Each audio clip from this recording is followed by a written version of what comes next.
छठ पूजा एक प्राचीन हिंदू पर्व है जो मुख्य रूप से उत्तर भारत, विशेषकर बिहार, उत्तर प्रदेश, झारखंड, उड़ीसा और नेपाल के तराई क्षेत्रों में मनाया जाता है। ये पूजा विशेष रूप से सूर्य देवता और उनकी पत्नी उषा, प्रातःकाल की देवी, की पूजा होती है, जो प्रकृति के विभिन्न तत्वों की पूजा का प्रतीक है। छठ पूजा का इतिहास और महत्व।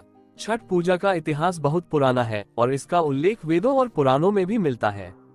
ये पूजा खासकर सूर्य देवता की पूजा के रूप में मनाई जाती है, जो जीवन देने वाले और स्वास्थ्य को बनाए रखने वाले माने जाते हैं।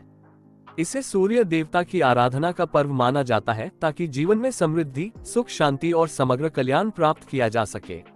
खासकर महिलाओं द्वारा ये पूजा अपने परिवार की सुख समृद्धि, संतान सुख और अपने पति की लंबी उम्र के लिए की जाती है।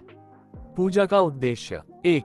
सूर्य देव की आराधना, सूर्य देवता से आशीर्वाद प्राप्त करना, जो जीवन के सभी पहलुओं को ऊर्जा और जीवन देते हैं। 2. प्राकृतिक तत्वों की पूजा, पृथ्वी, जल, वायु और आकाश का सम्मान और पूजा करना।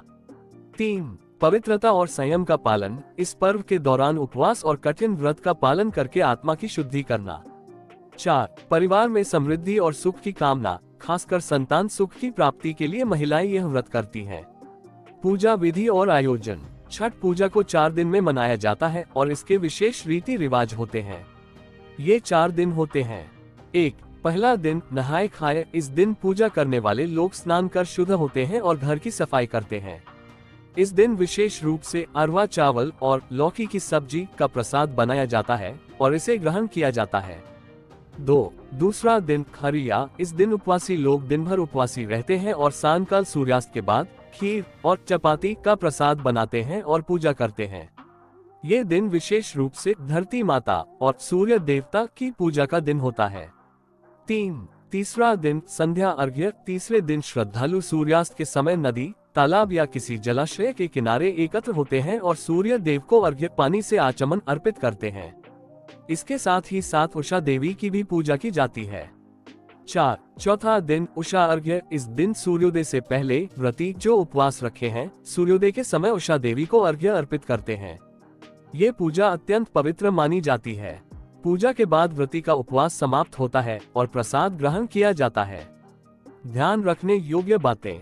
नहाए खाए दिन। इस दिन साफ सफाई और शुद्धता का विशेष ध्यान रखा जाता है। उपवासी रहना। इस पूजा में उपवासी रहना और केवल शुद्ध आहार लेना अनिवार्य होता है। अर्घ्य देना।